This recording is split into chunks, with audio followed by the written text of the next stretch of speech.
ជំរាបសួរនិងសួស្តីអ្នកទាំងអស់គ្នានេះគឺជាជំនួយ podcast ហើយនៅក្នុងអេពីសូតនេះផងដែរខ្ញុំចង់ណែនាំខ្លួនទៅអ្នកទាំងអស់គ្នាបន្ថែមមុននឹងអ្នកទាំងអស់គ្នាសម្រេចចិត្តថា follow ខ្ញុំឬក៏តាមដានខ្ញុំមិនថានៅក្នុង Facebook មិនថានៅក្នុង TikTok ឬក៏នៅក្នុង YouTube ទេខ្ញុំគិតថាអ្នកទាំងអស់គ្នាប្រហែលជាមានសំណួរថាតើខ្ញុំគឺជាណាគេហេតុអីបានអ្នកទាំងអស់គ្នាគួរតែចុចតាមដានខ្ញុំគិតថាសំណួរនេះមិនត្រឹមតែអ្នកទាំងអស់គ្នាដែលកំពុងតែឆ្ងល់ហើយសួរពីខ្ញុំទេខ្ញុំក៏ធ្លាប់សួរសំណួរហ្នឹងទៅខ្លួនឯងដែរដែលហ្នឹងឯងគឺជាបញ្ហាមួយដែលខ្ញុំផ្អាកនៅក្នុងការធ្វើជំវិញ podcast ហ្នឹងមក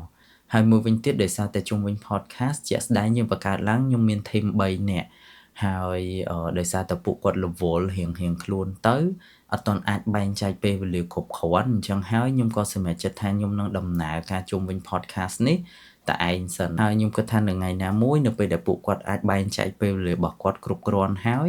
គាត់នឹងអាចឆ្លៀតពេលនៅក្នុងការមកចែករំលែកទៅអ្នកទាំងអស់គ្នាដូចគ្នាត្រឡប់មកប្រធានបទរបស់យើងវិញ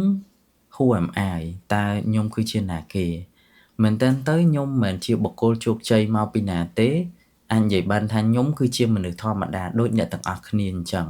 គ្រាន់តែថាខ្ញុំមានការតាំងចិត្តនៅក្នុងការមកចែករំលែករឿងដែលខ្ញុំជួបប្រទះអាចថាមុនអ្នកទាំងអស់គ្នាឬក៏ក្រោយអ្នកទាំងអស់គ្នាហើយរឿងដែលខ្ញុំជួបប្រទះហើយខ្ញុំអាចដោះស្រាយវាបានខ្ញុំនឹងយកមកបង្ហាញអ្នកទាំងអស់គ្នាខ្ញុំនឹងមកបកស្រាយជូនអ្នកទាំងអស់គ្នាទុកទៅជាគំនិតសម្រាប់ការពិចារណាដែលអ្នកទាំងអស់គ្នាអាចនឹងជួបឬក៏កំពុងតែជួបប្រទះរាល់ថ្ងៃនេះហើយខ្ញុំសង្ឃឹមថាការចែករំលែកមួយនេះនឹងអាចជួយអ្នកទាំងអស់គ្នាមួយចំណែកដែរនៅក្នុងការមកដោះស្រាយបញ្ហាការលើកតម្កើងនៅគុណភាពជីវិតរបស់អ្នកទាំងអស់គ្នាអីផ្សេងមិនថារឿងសិក្សាមិនថារឿងការងារមិនថាការរស់នៅរបស់អ្នកទាំងអស់គ្នាប្រចាំថ្ងៃទេបើត្រឡប់មកប្រវត្តិរបស់ខ្ញុំបន្តិចខ្ញុំគិតថាខ្ញុំនឹង brief introduction ទៅអ្នកទាំងអស់គ្នាខ្ញុំមានឈ្មោះពេញថាទួនវែងអានហើយបច្ចុប្បន្នខ្ញុំអាយុជិត30ឆ្នាំហើយដែលខ្ញុំរៀនចប់កំឡុងឆ្នាំ2013-2014ដែលឆ្នាំដែលគេ restructure នៅ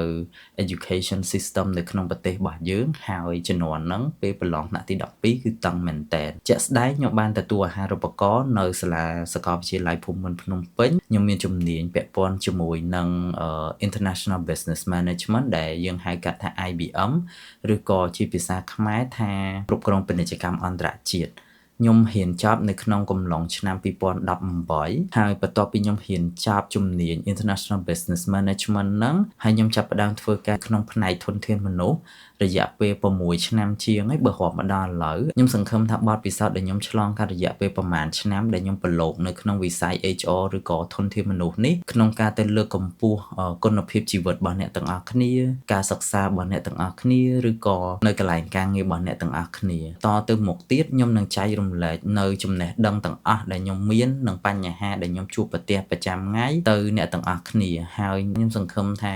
វីដេអូរបស់ខ្ញុំនឹងក្លាយទៅជាប្រយោជន៍ដល់អ្នកទាំងអស់គ្នាព្រោះខ្ញុំគិតថានេះគឺជាការចូលរួមមួយទៅក្នុងសង្គមដែលខ្ញុំតាំងចិត្តខ្ពស់នៅក្នុងការមកធ្វើវីដេអូចែករំលែកទៅអ្នកទាំងអស់គ្នានឹងឯងអញ្ចឹងនៅក្នុងវីដេអូបន្តទៅមុខទៀតអ្នកទាំងអស់គ្នានឹងទទួលបានប្រយោជន៍មួយចំនួនពីវីដេអូរបស់ខ្ញុំដែលប្រយោជន៍នេះអាចជាប្រយោជន៍ផ្ទាល់ឬក៏ប្រយោជន៍មិនផ្ទាល់ទៅអ្នកទាំងអស់គ្នាទី1គឺខ្ញុំនឹងបង្ហាញអ្នកទាំងអស់គ្នាពីបទពិសោធន៍របស់ខ្ញុំនៅក្នុងការដោះស្រាយបញ្ហាក៏ដូចជាការប្រឈមមុខនឹងបញ្ហាដែលខ្ញុំកំពុងតែជួបប្រទះឬក៏ធ្លាប់ជួបប្រទះពីមុនមកទី2ខ្ញុំគិតថាការងារសំខាន់លុយក៏សំខាន់ប៉ុន្តែគុណភាពជីវិតរបស់យើងកាន់តែសំខាន់អញ្ចឹងខ្ញុំនឹងព្យាយាមរំលឹកអ្នកទាំងអស់គ្នាពីគុណតម្លៃនៃជីវិតរបស់អ្នកទាំងអស់គ្នាពី